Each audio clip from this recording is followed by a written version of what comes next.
గురుభ్యో నమః. హరి ఓం. వసుదేవసుతం దేవం కంసచానూరమర్దనం దేవకీ పరమానందం కృష్ణం వందే జగద్గురుం. తీర్త్వా మోహార్ణవం హత్వా రాగద్వేషాదిరాక్షసాన్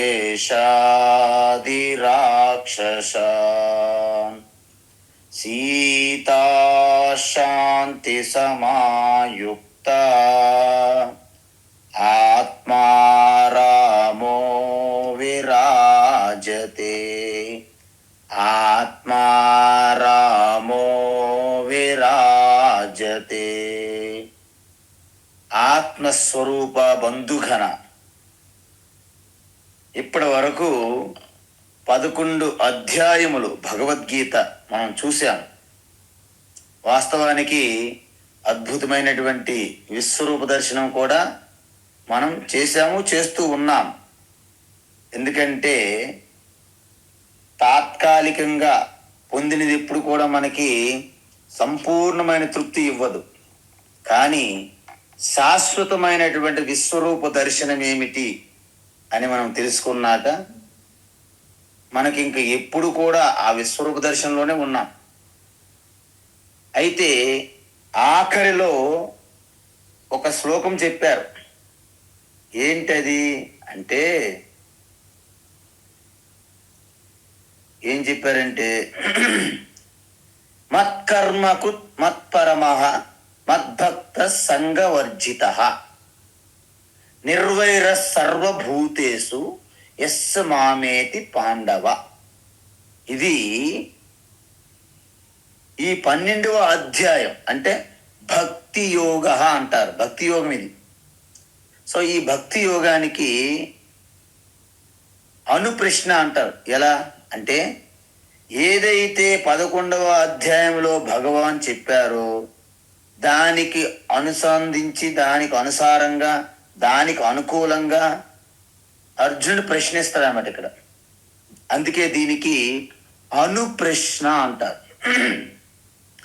ఇంతకుముందు భగవద్గీత చెప్పిన తర్వాత, మహాభారత యుద్ధం జరిగిన తర్వాత అర్జునుడు భగవాన్ కృష్ణ మళ్ళీ అడుగుతారంట, భగవద్గీత మరొకసారి కొంచెం సంక్షిప్తంగా ఒక్కసారి చెప్తే బాగుంది. దానినే అనుగీత అంటారు. గీతకు అనుసరించి మళ్ళీ గీత చెప్పడాన్ని అనుగీత. సో ఈ విధంగా అనుప్రశ్న అడుగుతారన్నమాట. అయితే 12వ అధ్యాయం చాలా చిన్న అధ్యాయం, మీ అందరికీ తెలుసు. దీంట్లో 20 శ్లోకాలు మాత్రమే ఉంటాయి.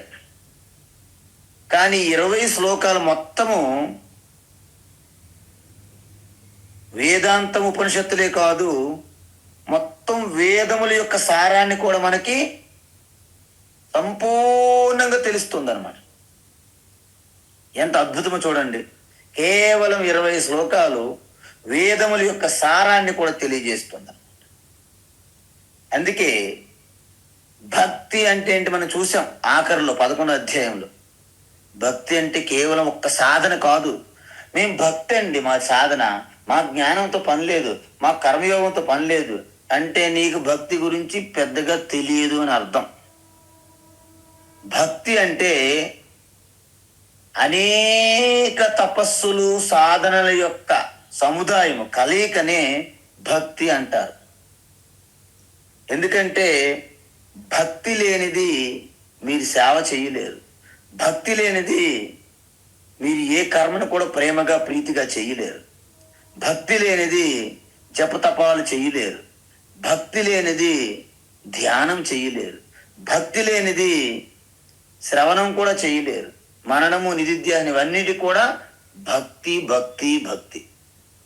అందువలన అన్నిటినీ కలిపి, అన్నిటికి ఆధారంగా, అన్నిటికి పుష్టిని చేకూర్చే సాధనమే భక్తి అయ్యంట. అందువలన భక్తి మాత్రమే మీకు ఈశ్వర దర్శనము, ఆత్మదర్శనము, అదే జీవన్ముక్తి. అందుకే భక్తి అనేది అల్టిమేట్ అనమాట ఇక్కడ. అయితే మనకి ఈ 12వ అధ్యాయం 2 భాగాలుగా ఉంటుంది. ఏమిటి? ఇంతకీ భక్తి యోగము అంటే ఏమిటి? 1వ శ్లోకం నుండి 12వ శ్లోకం వరకు ఈ భక్తి యోగము యొక్క వివరణ ఇస్తారు. ఇంతకుముందు మీకు చెప్పాను, వేదముల్లో కూడా ఈ భక్తిని 3 రకాలుగా చెప్పారు. అదే భక్తి యోగాన్ని ఇప్పుడు భగవాన్ 5 ముక్కలుగా, 5 భాగములుగా, 5 ఖండములుగా విభజిస్తున్నారు. ఎందుకు విభజిస్తున్నారు? మీ అందరికీ తెలుసు. కొన్నిసార్లు కొంతమంది గుడులకి, కొంతమంది ఇల్లు కూడా ఎత్తుగా ఉన్న మెట్లు కట్టేస్తారు. ఎవరైనా సరే అంత ఎత్తుగా ఎక్కాలని వాళ్ళు అంటారు, ఏమండి కొంచెం మెట్లు కొంచెం తక్కువ ఎత్తుగా కట్టవచ్చు కదా అంటారు. అప్పుడు వాళ్ళు ఏం చేస్తారు? ఆ 1 మెట్టు తీసి 2 మెట్లుగా చేస్తారు. ఆ విధంగానే భగవాన్ శ్రీకృష్ణ ఈ 3 అంటే భక్తి అంటే 3 రకాలుగా ఉంటుందని చెప్పాం. ఏంటి? కర్మ లక్షణ భక్తి అంటే కర్మయోగము, ఉపాసన లక్షణ భక్తి అంటే ఉపాసన యోగము, జ్ఞాన లక్షణ భక్తి అంటే జ్ఞానయోగము. ఈ 3 రకములు భక్తి కలిపితే మనం ఏమన్నాము? అనన్య భక్తి, అదే పరాభక్తి అని చెప్పాం. సో ఈ 3ంటిని 5 రకములుగా చెయ్యాలి. ఇప్పుడు మనం ఎలా చెయ్యాలి? ఇప్పుడు ఎలా అంటే ఏమీ లేదండి, సింపుల్. ఈ కర్మయోగం అని అన్నాం కదా, ఇంతకీ కర్మయోగం ఎలా ఉంటుంది అని మనం ఒకసారి చూసుకోవాలి. అంటే సాధారణంగా ప్రతి ఒక్కరికి కోరికలతో ఉంటాయి. కోరికలు ఒక్కసారి విడిచిపెట్టు అన్నామనుకోండి, నీ వేదము వద్దు, నీవు వద్దు అని విడిచిపెట్టి ఆడి కోరికల కోసమే అడ్డదిడ్డంగా, ఇష్టానుసారంగా, ఈవెన్ అధర్మంగా కూడా వెళ్ళిపోయే అవకాశాలు ఉంటాయి. కాబట్టి మొదటిసారిగా వాళ్ళని కూడా ఓకే నీ కోరికలను అట్టే పెట్టుకో, కానీ ధర్మ విరుద్ధంగా చేయవద్దు, ధర్మంగానే నీ కోరికలను తీర్చుకో అని చెప్పడానికి సకామ కర్మ ప్రధానంగా ఉండే భక్తి అంటారు. అంటే ఏమిటి? కోరికలు కోరుకుంటారు. పుత్ర కామేష్టి యాగము, వృష్టి కామేష్టి యాగము, జ్యోతిష్టోమ స్వర్గకామో యజేత అని అంటారు. అంటే మనం ఏ కోరికలు అయితే కోరుకుంటున్నామో అవి తీర్చుకోవడానికి మనం కర్మలు చేస్తున్నాము, తప్పు లేదు అంటున్నారు ఇక్కడ. అయితే ఈ కర్మయోగం అనే భక్తి 2 రకాలుగా చేశారు. ఏంటి? వాళ్ళకి మోక్షం మీద కానీ ఎటువంటి సేవ కానీ ఏమీ లేవు. కానీ ఒకటే, వాళ్ళు చేసిన కర్మలు అధర్మము కాదు. అందువలన మన కోరికలను అణగదొక్కుకున్నాం అనుకోండి, అది ప్రమాదం. ఎందుకు? నా బుద్ధి ద్వారా కోరికలు వద్దు అని తెలుసుకున్నాను, సో కోరికలు అలాగా అణగదొక్కుతున్నాను. అప్పుడేమవుతుంది? మనస్సు ఆ కోరికలు ఎలాగైనా తీర్చుకోవాలి అని కాపలా కాసే కుక్క వలె వెయిట్ చేస్తుంది, ఎప్పుడైనా సరే అవకాశం దొరకదా అని. అంటే కోరికలు అనేవి ఒక్కసారి బలవంతంగా అణగదొక్కితే ఏమవుతుంది? ఎప్పుడైనా సరే అగ్నిపర్వతంలాగా మిమ్మల్ని నాశనం చేసేస్తుంది అన్నమాట మనస్సు. అందువలన కోరికలు అలా బలవంతంగా అణగదొక్కడం కంటే కోరికలు ధర్మబద్ధంగా తీర్చుకోవడమే మంచిది అంటారు శాస్త్రం. అది ఎలా తీర్చుకోవాలి? ఆ కోరికలు ధర్మబద్ధంగా ఉండాలి. అంటే ఏంటి?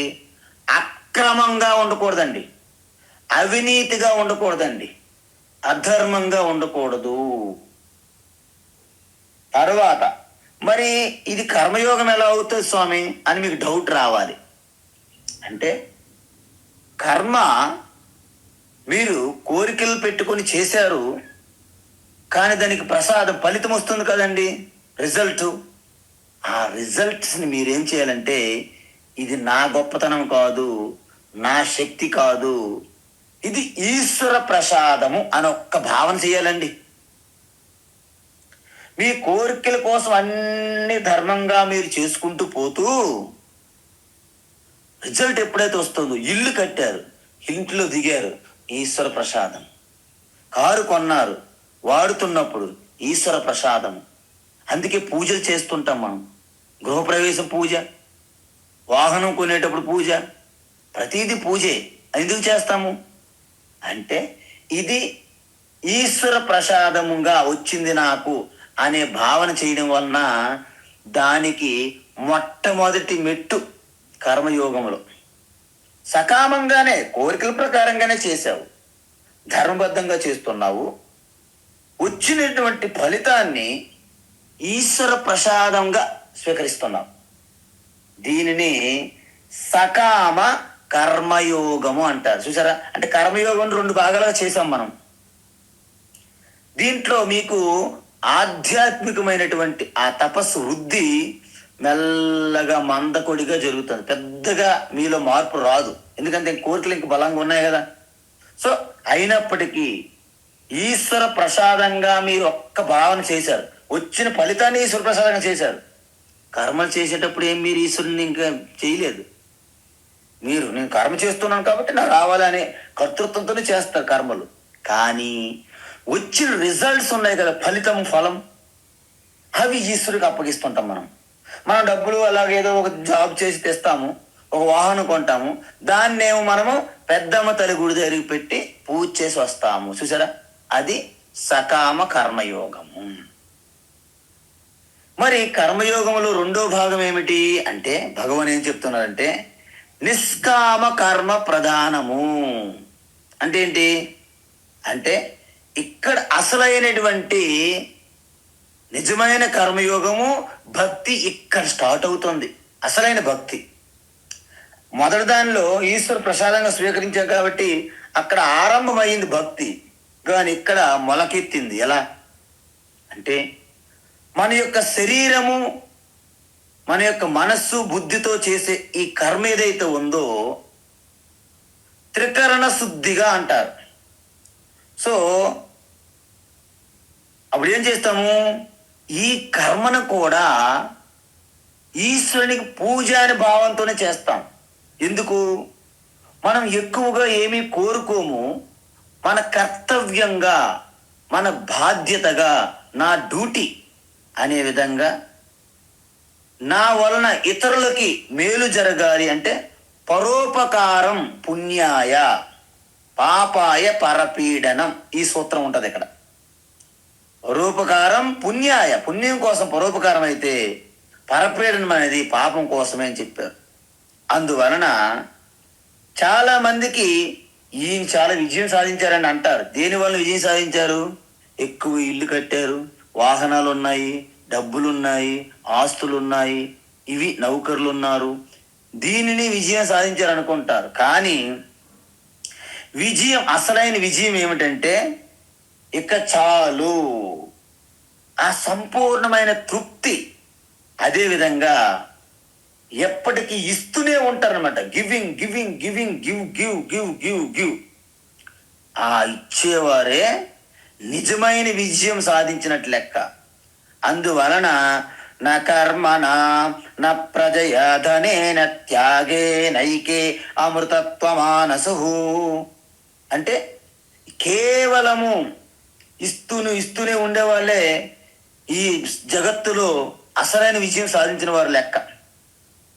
అందువలన మన లౌకికమైన జీవన విధానానికి, ఆధ్యాత్మిక స్పిరిచువల్ లైఫ్కి చాలా తేడా ఉంటుంది ఇక్కడే. అసలు మనమేమనుకుంటాము, లౌకికంగా ఎంత సంపాదిస్తే అంత విజయం అనుకుంటాం. ఆధ్యాత్మిక జీవితంలో, స్పిరిచువల్ లైఫ్లో ఎంత త్యాగం చేస్తే అంత విజయము. అందుకే త్యాగం, ఆ త్యాగం ఉన్నదే అది మిమ్మల్ని తీసుకెళ్తుంది. ఆకాశం, సూర్య చంద్ర, ఆ చంద్ర తారక నక్షత్రాల వంటి ఎత్తులో నిలబెట్టేది త్యాగమే. అందుకే దానానికి అంత విలువ అనమాట. అందువల్ల ఈ కర్మయోగం యొక్క రెండు వస్తాయి చూసాం కదా.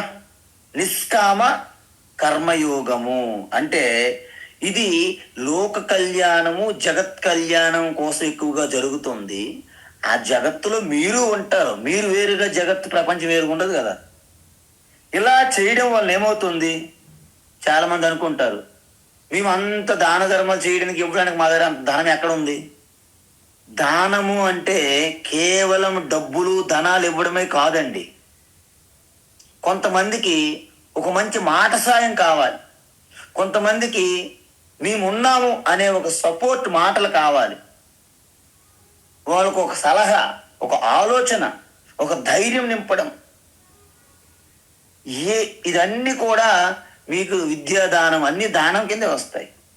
కాబట్టి కేవలము డబ్బులు ధనమే ఉండదు దానం అంటే కాదు. ఏదైనా చేయొచ్చు. అంటే ఎదుటి వారికి ఏమి కావాలి, అభయ ప్రదానం. భయంతో భీతిల్లిపోతున్నారు, వాళ్ళకి మీరు అభయాన్ని ఇవ్వాలి. భయం లేని స్థితి. అజ్ఞానములో, మోహములో, కన్ఫ్యూజన్లో ఉన్నారు, వాళ్ళకి వీలైతే కొంత ఒక వివేకంతో కూడినటువంటి ఒక మనశ్శాంతి కలిగించాలి, వాళ్ళకు భరోసా చూపెట్టాలి. సో ఏదైనా చేయొచ్చు. ఆకలిగా ఉన్నవారికి అన్నం కల్పించాలి. కన్ఫ్యూజన్లో ఉన్నవారికి ఒక మంచి గొప్ప వాళ్ళ యొక్క కొన్ని అనుభూతులు, విజయాలు, వారి యొక్క ఎక్స్పీరియన్సెస్ తెలియజేసి వాళ్ళలో కొంత ధైర్యాన్ని నూరిపోయాలి. ఇవన్నీ కూడా మీకు నిష్కామ కర్మయోగం కింద వస్తాయి. ఎందుకు, మీరేమీ ఆశించట్లేదు.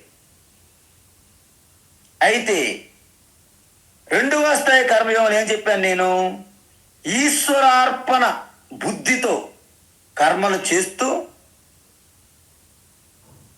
పరుల కోసం, పరోపకారం కోసమే కర్మలు చేస్తూ వచ్చే ఆ ఫలితము ఈశ్వర ప్రసాదంగానే స్వీకరిస్తారు. అంటే మీకు చూడండి, సకామ కర్మయోగానికి నిష్కామ కర్మయోగానికి చాలా తేడా స్పష్టంగా ఉంది. ఇక్కడ పాండవులకి కౌరవులకి మధ్య ఉన్నటువంటి భేదం కనిపిస్తుంది మీకు. కౌరవులు ఏం చేస్తారు, స్వార్థపూరిత కర్మలు చేస్తుంటారు, అంటే సకామ కర్మయోగము. వాళ్ళు కూడా చివరికి వచ్చిన తర్వాత హరహర మహాదేవ్ అనొచ్చు, వాళ్ళు కూడా అంటారు. స్వార్థపూరితమైన కర్మలు చేస్తారు, సకామ కర్మయోగం. మరి నిష్కామ కర్మయోగం ఎలా, నిస్వార్థ కర్మ చేస్తారు. చాలా నేను నాది అంటే ఒక పరిచ్ఛిన్నమైనటువంటి, ఒక సంకుచితమైనటువంటి, అంటే కేవలము ఒక ఉదారము విశాలమైనటువంటి దృక్పథం ఉండదు వాళ్ళకి. మందేంటి, వసుదైవ కుటుంబకం అన్నారు, కానీ వాళ్ళు నేను నాది అనే భ్రమలో ఉంటారు. కానీ ఇక్కడ నిష్కామ కర్మయోగులు తన చుట్టూ ఉన్నటువంటి జనుల యొక్క అవసరాలను, వారి యొక్క లోటుపాట్లను కూడా గమనిస్తూ ఉంటారు నిష్కామ కర్మయోగులు. మరి సకామ కర్మయోగులకి అంతఃకరణ శుద్ధి, మనశుద్ధి చాలా నెమ్మదిగా మందకొడిగా జరుగుతుందని చెప్పాను నేను. కానీ నిష్కామ కర్మయోగులకి అతి తొందరగానే, శీఘ్రంగా అంతఃకరణ శుద్ధి జరుగుతుంది. ఎలాగైతే భగవాన్ దివ్య చక్షు ఇచ్చానన్నారో విశ్వరూపం దర్శించడానికి, ఆ విధంగా మీకు తొందరలోనే దివ్య చక్షువు ప్రకటమవుతుంది మనశుద్ధి ద్వారా. మరి ఈశ్వరు యొక్క ప్రసాద భావనతో ఆ యొక్క ఫలితాన్ని స్వీకరిస్తారు సకామ కర్మయోగులు. కానీ నిష్కామ కర్మయోగులు ఏంటి, ఈశ్వరార్పణతో కర్మలు చేసి వచ్చిన ఫలితాన్ని ఈశ్వర ప్రసాదంగా స్వీకరిస్తారన్నమాట. చూసారా, కోరికలతో కర్మయోగము చేసేవారు సకామ కర్మయోగులైతే, కోరికలు లేకుండా చేస్తూ ఉంటారు నిష్కామ కర్మయోగులు. సకామ కర్మయోగుల్లో వచ్చిన ఫలితాన్ని ఈశ్వర ప్రసాదంగా మాత్రమే స్వీకరిస్తారు. నిష్కామ కర్మయోగులైతే తను చేసే ప్రతి పని, తనకొచ్చే ప్రతి ఫలితము ఈశ్వరునికి సమర్పణగా ఉంటుంది. సమర్పణ భావంతో పూజ చేస్తారు, కర్మ చేస్తారు, వచ్చిన ఫలితాన్ని ప్రసాదంగా స్వీకరిస్తారు. అందువలన వాళ్ళ యొక్క స్పిరిచువాలిటీ, ఆధ్యాత్మిక వృద్ధి చాలా తీవ్రంగా వేగంగా ఉంటుంది నిష్కామ కర్మయోగులు. ఇప్పుడు మీరు చెప్పండి, ఈ యొక్క రెండవ స్థాయిలో ఎవరైతే వస్తారో వారు నిజమైనటువంటి అల్టిమేట్ కర్మయోగంతో కూడిన భక్తులు. అయితే ఇప్పుడు ఎన్నైనాయి మనకి? 2 స్థాయిలు అయినాయి. ఒకటి, అందుకే మన వేదము భగవద్గీత ఎవరిని కూడా బయట పెట్టడానికి వీలు లేదు, అందరికీ అవకాశమే. ప్రతి ఒక్కరు, స్వామీజీ నాకు ఏబిసిడీలు రావు, సరే ఏబిసిడీలు నేర్చుకో. స్వామీజీ నాకు అన్ని ఇంగ్లీష్ పదాలన్నీ వచ్చు, ఓకే నువ్వు సెంటెన్సెస్ నేర్చుకో. నాకు సెంటెన్సెస్ వచ్చు, సరే నువ్వు షేక్స్పియర్ డ్రామా పుస్తకం చదువు, అది కూడా వచ్చు. అయితే మీరు లిటరేచర్ అన్వేషణ చేయండి. అంటే ఏంటి? ప్రతి స్థాయిలో కూడా మనకి ఎంట్రన్స్ ఉన్నది. ఎవరు కూడాను డోంట్ ప్రవేశం లేదు, నిషేధం అని లేదు ఎవరికి. అందువలన ఇప్పుడు ఉపాసన యోగం అని చెప్పా. ఏంటి అంటే సకామ కర్మయోగము కానీ నిష్కామ కర్మయోగము కానీ ఈ బహిర్ముఖత్వం ఎక్కువ ఉంటుంది. కర్మ చేయాలి కదండి, యాక్షన్స్. సో బహిర్ముఖత్వం ఉన్నంత వరకు మీకు ఈశ్వర అనుభూతి, ఆ ఈశ్వర దర్శనం మీ హృదయస్థంలో కలగదు. అందువలన ఎందుకు? యో వేదనిహితం గుహాయాం పరమే వ్యోమన్ బ్రహ్మవిద ఆప్నోతి పరం. అంటే ఆ బ్రహ్మ పరం ఆత్మస్వరూపం అనేది బయట ఎక్కడో లేదు, నీ హృదయస్థంలోనే, నీ హృదయం గుహలోనే ఉన్నది అని చెప్తున్నాడు. కానీ మనం ఎక్కడ వెతుకుతున్నాము? బయట వెతుకుతున్నాం. అందువలన ఇప్పుడు ఏం చేస్తారంటే కర్మయోగం చేసి చేసి అప్పటికైనా సరే విసుగు చెంది ఒక్కసారి తన యొక్క నేత్రములు మూసుకొని తన ఇంద్రియములని వశపరుచుకొని ఉపసంహరించుకొని అంతర్ముఖంలో ప్రవేశిస్తారన్నమాట.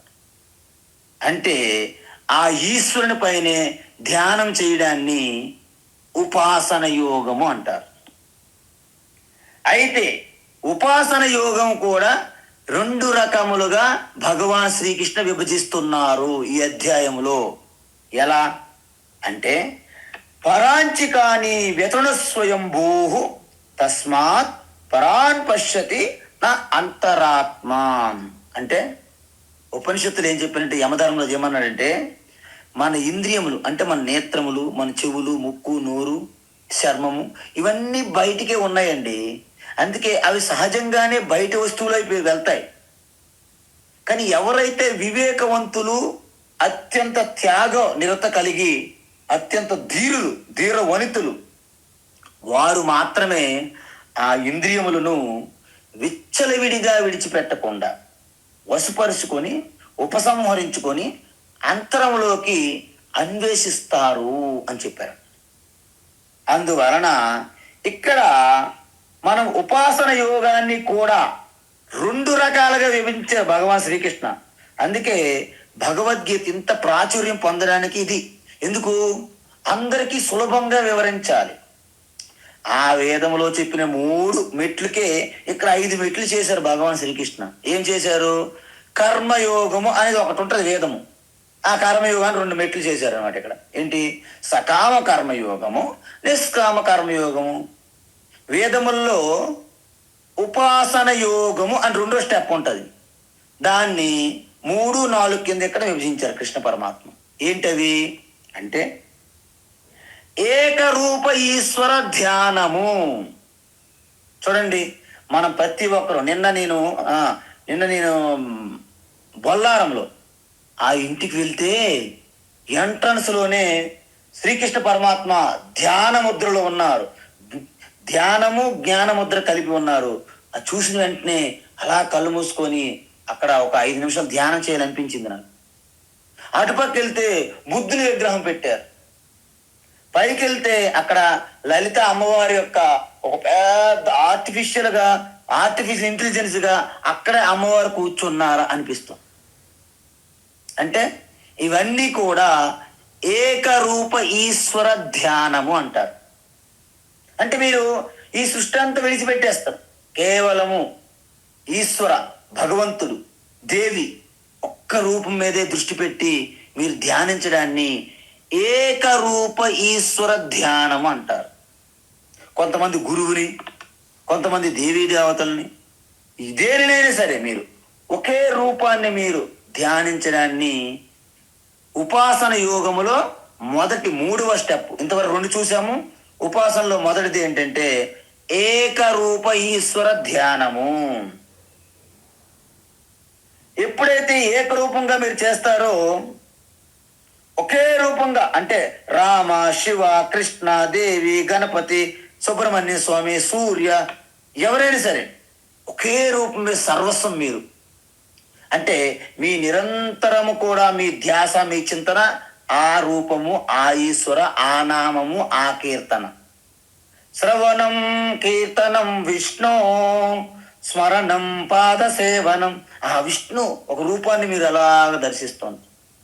అర్చనం వందనం దాస్యం సఖ్యమాత్మ నివేదనం. అలాగా ఆ ఏకరూప ఈశ్వరుని బాగా నిష్ట పొందుతారనమాట. ఆ తర్వాత ఏమవుతుంది, అలాగా ఆ ఒక ఏకరూప ఈశ్వరుని చేసి చేసి చేసి బాగా నిష్ట పొందాక అదే ఈశ్వర అనేక రూపములుగా ఉన్నారు అనే జ్ఞానం మీరు పొందారు. అప్పుడేమవుతుంది, మీరు అన్ని రూపాల్లో కూడా ఆ రామనే చూస్తారనమాట. అంటే 2వ స్థాయి ఉపాసన యోగం ఏంటి, అనేక రూప ఈశ్వర ధ్యానము. చూసారా, ఆ యొక్క స్వర్గం నుండి భూలోకం వరకు ఆ విష్ణువే వ్యాపించి ఉన్నారు, లేకపోతే ఆ లలితాదేవి వ్యాపించి ఉన్నారు. ఆ అమ్మగారి యొక్క మొత్తం యావత్ దిక్కులంట ఈ యొక్క ప్రపంచమే జగత్తే శరీరంగా ఉన్నది. విశ్వరూపం. అనేక రూపం అంటే విశ్వరూపం అని అర్థం. సో ఈ 2 ఉపాసనలు కూడా చాలా భేదం మీకు తెలుస్తుంది మనకి. ఏంటి, ఏకరూప ధ్యానం అయితే ఏమవుతుందంటే మన యొక్క మనస్సు ఏకాగ్రత పొందుతుంది. ఎందుకు, ఒకే రూప ఈశ్వరుని మీద మీరు ధ్యానించడం వలన ఏకాగ్రత పొందుతుంది.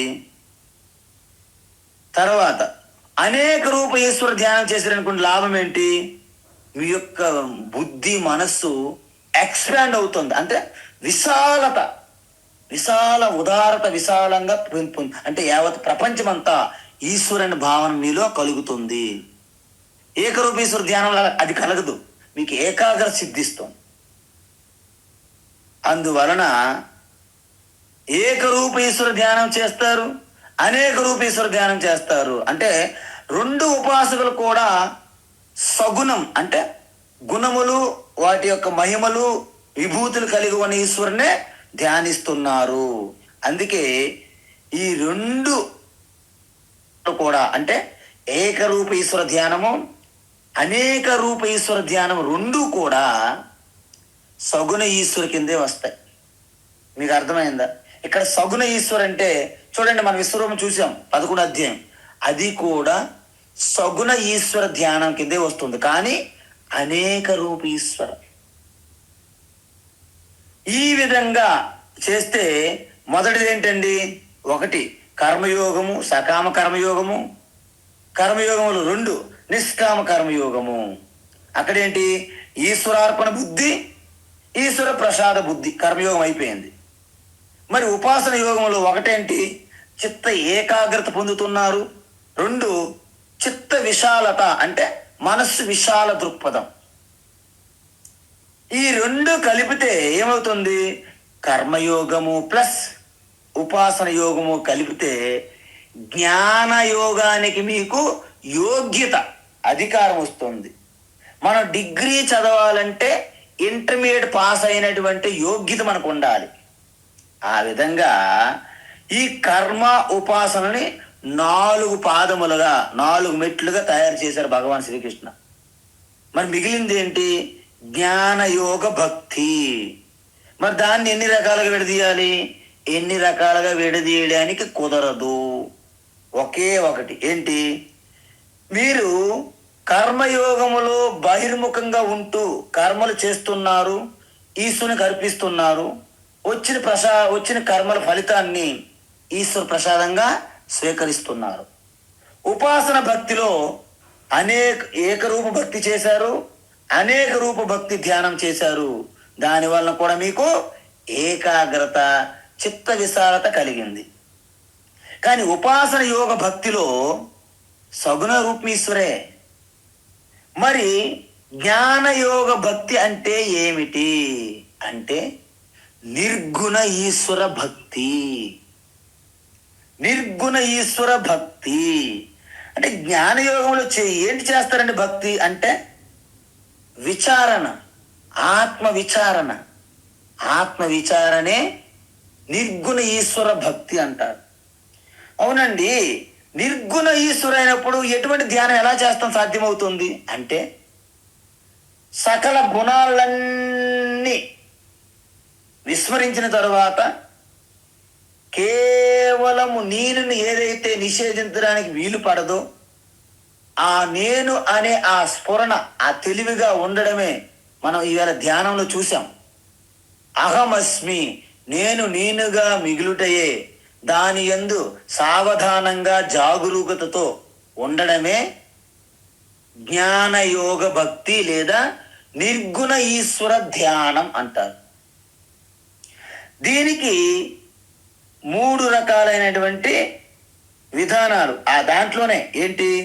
శ్రవణము అంటే క్రమము తప్పకుండా, ఒక క్రమ పద్ధతిలో క్రమము తప్పకుండా ఒక దీర్ఘ సమయం పాటు, కాలం పాటు ఒక సకల శాస్త్రాలు చదివి అధ్యయనం చేసి తత్వాన్ని గట్టిగా పట్టుకొని ఆ తత్వంలో జీవిస్తున్నటువంటి ఒక గురువు దగ్గర మీరు శ్రవణం చేస్తే, వింటే దాన్ని శ్రవణము అంటారు. ఆత్మ విద్య, ఆత్మజ్ఞాన శ్రవణము అంటారు. అప్పుడు ఈ యొక్క సగుణ ఏకరూప అనేక రూప ఈశ్వరు నుండి నిర్గుణ రూప ఈశ్వరు గురించి మీకు తెలుస్తుంది. అంటే సగుణ బ్రహ్మకి నిర్గుణ బ్రహ్మకి మధ్య సూక్ష్మ భేదం ఉందండి. ఏంటి? మీరు సగుణ ఈశ్వర అనుకుంటే ద్వైతంలోనే ఉంటారు ఎప్పుడు కూడా. నేను వేరు, ఈశ్వరు వేరు, జగత్తు వేరు, అంత వేరు వేరు వేరు బుద్ధి. మరి నిర్గుణ బ్రహ్మ అంటే అంత ఆత్మ, అంత ఈశ్వరయే, సర్వం బ్రహ్మమయం జగత్ అని సదాశివ బ్రహ్మేంద్ర స్వామి చెప్పినట్టు అద్వైత భావన కలుగుతుంది. అంటే ఏంటి? భగవంతుడు వేరు, నేను వేరు అనే భావన పోతుంది. అయితే అది తెలుసుకున్నా కూడా చాలా మందికి సంశయాలు ఇంకా వెంటాడుతూనే ఉంటాయి. వాటిని తొలగించుకొని మీరు నిశ్చయ జ్ఞానం పొందడాన్ని మననం అంటారు. అంటే శ్రవణం తర్వాత మీ యొక్క సందేహాలు, డౌట్స్ ఉంటే అడగాలి. అందుకే రోజు చెప్తుంటాను, అమ్మ అయ్యలారా అందరూ కూడా మీ డౌట్స్ని రాసి పెట్టండి ఉంటే. లేకపోతే మంచిది, గాడ్ బ్లెస్ యూ, అద్భుతం. అందువలన ఈ డౌట్స్ అన్ని నివృత్తి అయినప్పుడు అది మననం అంటారు. ఈ శ్రవణ మననం ద్వారా మీకు పటిష్టమైనటువంటి నిష్ట కలిగినటువంటి ఒక జ్ఞానం అయితే కలిగింది. కానీ దానికి ధ్యానం చెయ్యాలి. ఇప్పుడు ఏంటి? దానినే నిధిధ్యాసనం అంటారు. నిధిధ్యాసనం అంటే ఏంటంటే ఆ తెలుసుకున్న జ్ఞానం అనే జ్ఞాన నిష్టలో ఉండాల. నాకు తెలుసు నా ఆత్మ పరమాత్మయే ఒకటే, అది నా హృదయం గుండె చప్పుడు వెనకే వస్తున్నది తెలుసు. కానీ బయటికి వెళ్ళి వ్యవహారాలు చేస్తున్నప్పుడు ఇది నాకు రాదు, అనుభూతులు రావట్లేదు. కాబట్టి మీ నరాల మీ బ్లడ్ సెల్స్ కణములో కూడా అహం బ్రహ్మాస్మి అని సహజ సిద్ధంగా మీకు అనుభూతిలోకి రావాలంటే ఆ నిష్టలో మీరు నిలబడాలంటే నిరంతరము ఆత్మ ధ్యానం చెయ్యాలి. ఆత్మ ధ్యానం అంటే ఏంటి? నిర్గుణ ఈశ్వర ధ్యానము. అదే శ్రవణ మనన నిధిధ్యాసనము అంటారు. ఇప్పుడు చూసారండి, ఇప్పుడు చూడండి, జ్ఞానయోగం అంటే శ్రవణము, మననము, నిధిధ్యాసనము. అంటే అర్థం ఏంటి? నిర్గుణం అంటే అక్షర ఉపాసనం అంటారు. అక్షర బ్రహ్మ ధ్యానము. ఇందుకే అక్షర బ్రహ్మ అంటే ఏంటి స్వామీజీ? 8వ అధ్యాయం చెప్పాం. అక్షరం పరమం బ్రహ్మ స్వభావో అధ్యాత్మ ఉచ్యతే అన్నాం అక్కడ. అంటే కేవలము నేను అనే ఎరుకుగా మిగిలి ఉన్నటువంటి ఆ తెలివినే అక్షర బ్రహ్మ అంటారు. దాని మీద మీరు ధ్యానం చేస్తే మీరు నిర్గుణ ఈశ్వర ధ్యానము లేదా ఆత్మ ధ్యానం అంట. అందుకే రమణ మహర్షి ఆత్మ ధ్యానం అంటే ఎవరికీ అర్థం కావట్లేదు. ఇప్పుడు వెళ్ళి రమణ మహర్షి విగ్రహాలు దేవాలయాలు కట్టి పూజలు చేసుకుని వచ్చేస్తున్నారు అందరూ. ఎందుకంటే ఆయన చెప్పిన ఆత్మ ధ్యానం ఎవరికి అర్థం కావట్లేదు. కాబట్టి ఇంతకీ ఈ నిర్గుణ బ్రహ్మ అంటే ఏంటంటే ఆడ మగ అనేది ఉండదండి బ్రహ్మకి. అందువలన అశబ్దమస్పర్శమరూపమవ్యయం తథారసం నిత్యమగంధవచ్చయత్ కఠోపనిషత్. అందువలన అక్కడ రంగు రుచులు నామరూపాలు లేనటువంటి ఆ సావధానంగా ఉండుటయే ఆత్మధ్యానము. ఇప్పుడు అర్థమైందండి. అసలైనటువంటి భక్తి అంటే ఏంటి ఇప్పుడు చెప్తున్నాం. ఏంటి? కర్మరూప భక్తి కర్మయోగము, ఉపాసన రూప భక్తి ఉపాసన యోగము, జ్ఞానలక్షణ భక్తి జ్ఞానయోగము. ఈ మూడు కలిపితే భక్తి యోగము అంటారు. ఇప్పుడు మీకు అర్థమవ్వాలి. ఈ భక్తి యోగం అనేది అర్థమైపోయింది కదా. తరువాత 1 నుండి 12వ శ్లోకం వరకు 12వ అధ్యాయము ఈ భక్తి యోగం గురించి చెప్పారు. మరి 13 నుండి 20వ శ్లోకం వరకు దాని యొక్క ఫలం అంటే అలాంటి పరమ భక్తుల యొక్క లక్షణాలు ఏమిటి అని చెప్తారు. ఇప్పుడు మీకు అర్థమైపోయింది కదా. నాకు తెలిసి ఈ ఇంట్రడక్షన్ మీకు చాలా ఎక్కువైపోయింది. కానీ మనకు భక్తి మీద డౌట్స్ ఉండకూడదని నేను ఇంత టైం తీసుకున్నా. ఎందుకంటే భక్తి యోగం అంటే ప్రతి ఒక్కరికి ఎంత సులకన. స్వామీజీ మాకు గీత మొత్తం వద్దు, 12వ అధ్యాయం చెప్పేయండి భక్తి యోగం, భక్తి యోగం చెప్పేయండి భక్తి యోగం అంట. అసలైన భక్తి యోగం చెప్తే మీకు పగటిపోటే నక్షత్రాలు కనిపిస్తాయి. ఎందుకు? ఇదిరా అసలైన భక్తి అనుకుంటారు మీరు మీ అంతట మీరే. అందువలన ఇప్పుడు ఈ జ్ఞానముతో మీరు భక్తి యోగంలో ప్రవేశిస్తే మీరు నిజంగా ఒక మహర్షులు ఋషులు యోగుల్లాగా ఎంజాయ్ చేస్తారన్నమాట. ఇదిరా అసలైన భక్తి అని. ఓం శ్రీ పరమాత్మనే నమః. ఓం శ్రీ పరమాత్మనే నమః. అథ ద్వాదశోऽధ్యాయః. అథ ద్వాదశోऽధ్యాయః. అర్జున ఉవాచ. అర్జున ఉవాచ. ఏవం సతతయుక్తాయే. ఏవం సతతయుక్తాయే. ఏవం సతతయుక్తాయే. భక్తాస్త్వాం పర్యుపాసతే. భక్తాస్త్వాం పర్యుపాసతే. భక్తాస్త్వాం పర్యుపాసతే. ఏ చాప్యక్షరమవ్యక్తం. ఏ చాప్యక్షరమవ్యక్తం. ఏ చాప్యక్షరమవ్యక్తం. తేషాం కే యోగవిత్తమాః. తేషాం కే యోగవిత్తమాః. తేషాం కే యోగవిత్తమాః. ఏవం సతతయుక్తాయే భక్తాస్త్వాం పర్యుపాసతే. ఏవం సతతయుక్తాయే భక్తాస్త్వాం పర్యుపాసతే. ఏవం సతతయుక్తాయే భక్తాస్త్వాం పర్యుపాసతే. ఏ చాప్యక్షరమవ్యక్తం తేషాం కే యోగవిత్తమాః. ఏ చాప్యక్షరమవ్యక్తం తేషాం కే యోగవిత్తమాః. ఏ చాప్యక్షరమవ్యక్తం తేషాం కే యోగవిత్తమాః. అయితే అద్భుతం. ఇప్పుడు చూడండి, అర్జునుడు ఒక ప్రశ్న అడిగాడు. అద్భుతమైన ప్రశ్న. కానీ దాన్ని మనం విచారించి చూస్తే ఇలాంటి ప్రశ్న అడిగాడేంటి, అసలు ప్రశ్నే తప్పు అని మీరే చెప్పాలి. మీరే చెప్తారు, నాకు తెలిసి అర్థమవుతుంది. ఎందుకంటే ఇక్కడ ప్రశ్న తప్పు, అసలు అడగడానికి వీలు లేదు. కానీ అర్జునుడు అడిగాడు. ఇప్పుడు కృష్ణ పరమాత్మ ఏమనాలి? Shut up, don't ask such silly questions అనాలి. కానీ కృష్ణ పరమాత్మ అనట్లేదు. ఎందుకంటే నీ బతుకు అలాగే ఉంది, నీ శక్తి అలాగే ఉంది, నువ్వు గ్రహించలేకపోయావు, సర్లే I will take care, I don't worry అన్నట్టుగా భగవాన్ శ్రీకృష్ణ ఆయనకి తిట్టట్లే, స్కోల్డింగ్ చేయట్లే, చెప్పేస్తున్నారు ఎలాగో కవర్ చేసుకుంటూ.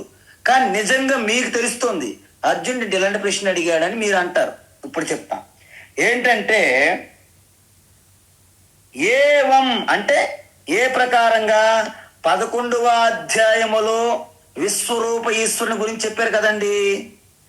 ఈ ప్రకారంగా ఉన్నటువంటి ఈశ్వరుని అలాగా ఆ రూపంగా సగుణంగా ఉన్నటువంటి అనేక రూప ఈ విశ్వరూప ఈశ్వరుని సతతయుక్తాయే నిరంతరము ఆ విశ్వరూప ఈశ్వరుని భక్తాహ ఎవరైతే పర్యుపాసతే నిరంతరము ధ్యానిస్తారో వాళ్ళు, అదేవిధంగా నిర్గుణ రూప ఈశ్వర అంటే శ్రవణము మననము నిధిధ్యాసనం ద్వారా అక్షర బ్రహ్మ అంటే రూపము లేని ఏకరూపము అనేక రూపము కాకుండా అరూప అంటే నిర్గుణ ఈశ్వరుని ఆత్మధ్యానము ద్వారా ఎవరైతే అవ్యక్తము అక్షరము ఎవరైతే ధ్యానిస్తారో వీళ్ళిద్దరి మధ్య ఈ రెండింటి మధ్య తేషాం ఈ రెండింటి మధ్య కే ఎవరు యోగ విత్తమా ఎవరు గొప్పవాళ్ళు? చాలా బాగా మంచి ప్రశ్న. ఎలా ఉంది ప్రశ్న చెప్పండి మీరు, చూసారా? అంటే సగుణ ఈశ్వర విశ్వరూపాన్ని ధ్యానిస్తూ ఉన్నటువంటి నిరంతరం ధ్యానించే భక్తులు, మరి నిర్గుణ ఈశ్వర అక్షర పరబ్రహ్మను ఆత్మధ్యానంగా నిరంతరం ధ్యానించే ఉండే భక్తులు, రెండు గ్రూపులు వచ్చాయి. ఇప్పుడు ఈ రెండు గ్రూపుల్లో ఎవరు గొప్పవారు? ఇప్పుడు చెప్పండి. వంట వండిన వాళ్ళు గొప్పవాళ్ళ, భోజనం చేసిన వాళ్ళు గొప్పవాళ్ళు అంటే ఏం చెప్తామండి? 10th క్లాస్ చదివిన వారు గొప్పవారా, డిగ్రీ చదివిన వారు గొప్పవారు అంటే అలాగేమని అది ప్రశ్న. 10th క్లాస్ చదివాకే డిగ్రీ చదవాలి, వంట చేసాకే భోజనం చెయ్యాలి, సగుణ ఈశ్వర ధ్యానం అయ్యాకే నిర్గుణ ఈశ్వర ధ్యానంలోకి వెళ్ళాలి. ఆ రెండింటి మధ్య పోటీ పెట్టకూడదు. అందుకే మనం ఎవరికైనా పోటీ పెట్టేటప్పుడు మనం ఒలింపిక్స్ అన్నిట్లో ఎలా పోటీ పెడతారు తెలుసా? ఒకే కేటగిరీలో ఉన్న వాళ్ళకి పెడతారు. ఆడపిల్లకి మగపిల్లకి పోటీ పెడతారా? పెట్టరు. లేకపోతే హెవీ వెయిట్ ఉంటారు, సుమోలు ఉంటారు, మనకి థాయిలాండ్ అటు ఉంటారు, కొరియా వాళ్ళు 350 కేజీలు ఉంటారు. వాళ్ళు ఇన్ని మనకు ఒక 50 కేజీలు ఉన్న వ్యక్తికి పోటీ పెడతారా? పెట్టరు. అంటే ప్రతి ఒక్కదానికి కూడా ఆ ఏజ్ కానీ ఆ వెయిట్ కానీ ఆ యొక్క జెండర్, ఆడవాళ్ళకు మగవాళ్ళు, ఇవన్నిటికీ ఒక కేటగిరీ ఉంటుంది. కానీ అర్జునుడు ఏం చేస్తున్నాడు? కిచిడీ చేసి ప్రశ్న అడిగాడు. ఇక్కడ ఆల్రెడీ ఏకరూప అనేక రూప సగుణ ఈశ్వర భక్తి ఆ రెండిట్లో కూడా నిష్ఠ సాధించినప్పుడే నిర్గుణ ఈశ్వర భక్తికి వెళ్తారని భగవాన్ చెప్తూనే ఉన్నాడు. కానీ ఆయన ఏమంటున్నాడు మళ్ళీ? ఈ అనేక రూప విశ్వరూప దర్శనాన్ని ధ్యానించే వాళ్ళు గొప్ప, ఆత్మ ధ్యానం చేస్తూ ఉన్న వాళ్ళు గొప్ప అన్నారు. మరి 7వ అధ్యాయంలో భగవాన్ ఏం చెప్పారు? 7వ అధ్యాయంలో భగవాన్ ఏం చెప్పారంటే, జ్ఞానీతు ఆత్మైవమే మతం, జ్ఞానిని ఆత్మస్వరూపంగా ఉంటారు అంటే ఆత్మ ధ్యానం చేస్తారు. తేషాం అందరిలో కల్లా జ్ఞాని నిత్యయుక్త ఏకభక్తి విశిష్యతే ప్రియోహి జ్ఞాని నోత్యర్థం అహం సచ మమ ప్రియ. 4 రకాల భక్తులు అక్కడ చెప్పినప్పుడు ఆ నలుగురిలో జ్ఞాని ఉత్తమ భక్తుడు. ఎందుకు? నా ఆత్మ అండి బాబు అని చెప్పాడు అక్కడ. కాబట్టి ఇక్కడ సగుణ ఈశ్వర భక్తి చేసిన వాళ్ళు గొప్ప, నిర్గుణ ఈశ్వర భక్తి ఆత్మ ధ్యానం చేసిన వాళ్ళు గొప్ప అంటే మీరేం చెప్తారు చెప్పండి? ఇప్పుడు ఈ సమాధానం, నీ ప్రశ్న తప్పు అనాలా వద్దా చెప్పండి? కానీ భగవాన్ చాలా తెలుగు గొప్పవారు కదా కృష్ణ పరమాత్మ, అలా చెప్పడు ఆయన. ఆయన ఏం చెప్తాడు? ఓహో అలాగా. ఇప్పుడు మన ఇద్దరు బిడ్డలు ఉన్నారు చదువుతున్నారు. ఒకరేమో 60 మార్కులు వచ్చాయి, ఇంకొకరేమో 75 మార్కులు వచ్చాయి. డిస్టింక్షన్ 60 మార్కులు 75. అయితే ఈ 60 మార్కులు వచ్చిన వారు 75 మార్కులు వచ్చిన వారిలో ఎవరు గొప్ప అని ప్రశ్న అడిగారు అనుకోండి, అదేం ప్రశ్న అండి, తెలుస్తుంది కదా, అడగడం ఎందుకు అనాలి మీరు. కానీ భగవాన్ శ్రీకృష్ణ స్టైల్ ఎలా ఉంటుంది తెలుసా? ఓహో 60 మార్కులు వచ్చే ఫస్ట్ క్లాస్, చాలా మంచిది, గొప్పవాడు నువ్వు అంటారు. మరి 75 సంగతి ఏంటి? 75 మార్కులు వచ్చాయి కదా, నువ్వు అంటే నాకు చాలా ఇష్టం అంటాడు. ఆ తర్వాత చూసారు కృష్ణ పరమాత్మ లాజిక్ ఎలా ఉంటుంది? 60 మార్కులు వచ్చాయా, చాలా గొప్పవాడు, very good 60 marks you got it, wonderful అంటారు. మరి 75 వచ్చిన సంగతి ఏంటి? అందుకే నువ్వు అంటే నాకు చాలా ఇష్టం అంటాడు. ఈ పరిస్థితి ఉందన్నమాట ఇక్కడ. అందువలన ఈ ప్రశ్నలో మొదటి పాదంలో మీరు ఏం చేస్తారు? భక్తా త్వాం పర్యుపాసతే. కొంతమంది సగుణ ఈశ్వరుని ధ్యానం చేస్తారు. ఎలా? సతతయుక్త, నిరంతరము నీ విశ్వరూప విభూతులు, నీ గుణగణాలు కీర్తిస్తూ నిన్నే ధ్యానిస్తూ ఉంటారు. ఏవం ప్రకారేణ, ఏ ప్రకారము? 11వ అధ్యాయంలో చెప్పిన ప్రకారం. తర్వాత ఏమన్నారంటే నిర్గుణ భక్తులు చెప్తున్నాడు అర్జునుడు. ఏంటి? ఏచ అపి, మరి కొంతమంది ఏం చేస్తారు? అవ్యక్తము అక్షర పరబ్రహ్మని ధ్యానిస్తారు. మనం చెప్పాం 8వ అధ్యాయంలో. అయితే తేషాం, ఈ 2 గ్రూపుల మధ్య కే యోగ విత్తమహ, ఎవరు గొప్పవారు? అప్పుడు భగవాన్ ఆన్సర్ చూడండి, మీకే స్టన్ అయిపోతారు. శ్రీ భగవానువాచ, శ్రీ భగవానువాచ, మయ్యావేశ్యమనో ఏ మాం, మయ్యావేశ్యమనో ఏ మాం, మయ్యావేశ్యమనో ఏ మాం, నిత్యయుక్తా ఉపాసతే, నిత్యయుక్తా ఉపాసతే, నిత్యయుక్తా ఉపాసతే, శ్రద్ధయా పరయోపేతాః, శ్రద్ధయా పరయోపేతాః, శ్రద్ధయా పరయోపేతాః, తే మే యుక్తతమా మతాః, ते मे युक्ततमा मताः, ते मे युक्ततमा मताः, మయ్యావేశ్యమనో ఏ మాం, నిత్యయుక్తా ఉపాసతే, मय्यावेश्यमनो ये मां नित्ययुक्ता उपासते, मय्यावेश्यमनो ये मां नित्ययुक्ता उपासते, శ్రద్ధయా పరయోపేతాః, తే మే యుక్తతమా మతాః, श्रद्धया परयोपेताः, ते मे युक्ततमा मताः, श्रद्धया परयोपेताः, ते मे युक्ततमा मताः. ఉత్తమం. అయితే ఇక్కడ ఒక విషయం మనం గమనించాలి. అర్జునుడి ప్రశ్న చాలా స్పష్టంగా అర్థం కానిది, తప్పుడు ప్రశ్నే. కానీ దాని తప్పు ప్రశ్నని కొట్టి పడేయలేదు కృష్ణ పరమాత్మ. దానికి కూడా ఒక రకమైనటువంటి సమాధానం చెప్పాలి. ప్రశ్న ఏమిటి? సగుణ ఈశ్వర భక్తి గొప్పదా, నిర్గుణ ఈశ్వర భక్తి గొప్పదా అని డైరెక్ట్ అలా అడగకూడదని చెప్పాను నేను. ఎందుకంటే సగుణ భక్తిలో మీకు అనేక నానత్వము, రూపాలు, ఆకారాలు అన్నీ ఉంటాయి. అందుకే అధరం మధురం, వదనం మధురం, నయనం మధురం, గమనం మధురం, మధురాధిపతే అఖిలం మధురం. అంత మధురమే. అందుకే చాలా మంది నిర్గుణ ఈశ్వర భక్తి అంటే అసలు ఒప్పుకోరు. అమ్మ బాబో, మీ నిర్గుణకు నమస్కారం, మాకు ఈ అధరము, ఆ కృష్ణ పరమాత్మ యొక్క ఆ మురళి, ఆ నెమల పించము, ఆ అద్భుతమైనటువంటి ఇవి కావాలి. కాబట్టి అందువలన నిర్గుణ ఈశ్వరునికి ఆకారమే లేనప్పుడు రంగు, రుచి, రూపము అన్ని ఎక్కడ వస్తాయో చెప్పండి.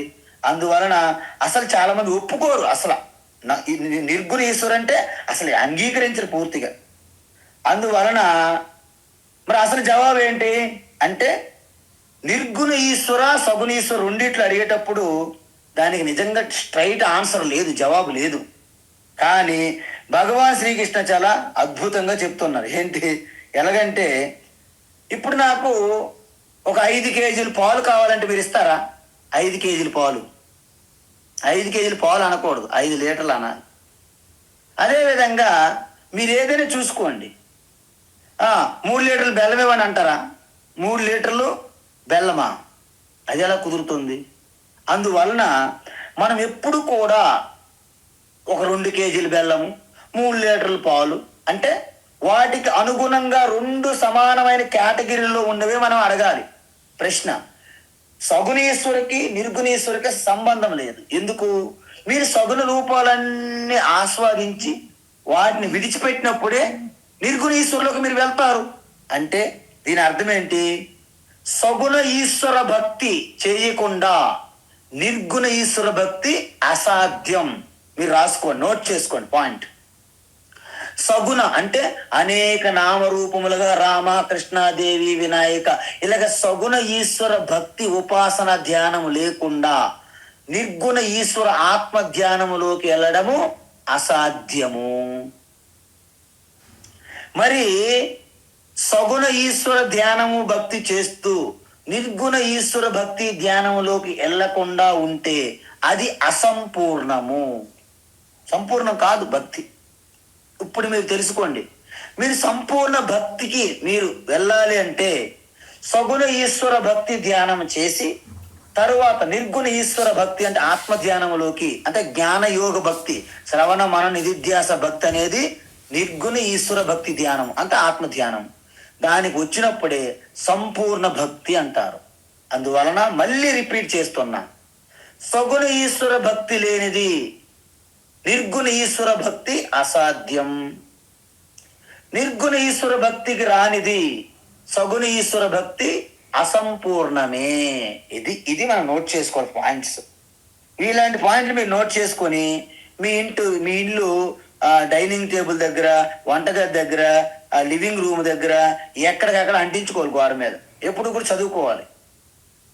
అందువల్ల ఈ విధంగా 2 కూడా ఒకదానికొకటి సహాయం చేస్తాయి. అంటే మనము వంట చేసిన తర్వాత భోజనం ఎలాగైతే చేస్తామో సగుణ ఈశ్వర భక్తి ధ్యానం చేసిన పిదప తర్వాత నిర్గుణ ఈశ్వర భక్తి ధ్యానం అనేది మీకు సాధ్యపడుతుంది. అందువలన రెండింటి విడదీయకుండా ఒకదాని తర్వాత ఒకటి అని భగవాన్ ఏమంటున్నారు? మరి జవాబు చూడండి. మయి ఆవేశ మనహ ఏ మాం ఉపాసతే, ఎవరైతే నిరంతరం నా యొక్క సగుణ గుణాలని, మహిమలని, విభూతులని నిత్యయుక్త నిరంతరం ధ్యానిస్తారు అంకిత భావంతో క్రమం తప్పకుండా, మరియు పరయ శ్రద్ధయ ఉపేత నా మీద అత్యంత శ్రద్ధాభక్తితో ఎవరైతే ధ్యానిస్తారో తే వాళ్ళే మే నా యొక్క యుక్తతమా మత, వాళ్ళు చాలా గొప్ప వాళ్ళు అని చెప్పేశారు. మీకు అర్థమైందండి? అంటే సగుణ ఈశ్వర భక్తి ధ్యానం నిరంతరం చేస్తున్న వాళ్ళందరూ చాలా గొప్ప యోగులు అని చెప్పారు. మరి 2వ సంగతి ఏంటి? తర్వాత చూద్దాం. హరి ఓం తత్సత్. సర్వం శ్రీకృష్ణార్పణమస్తు.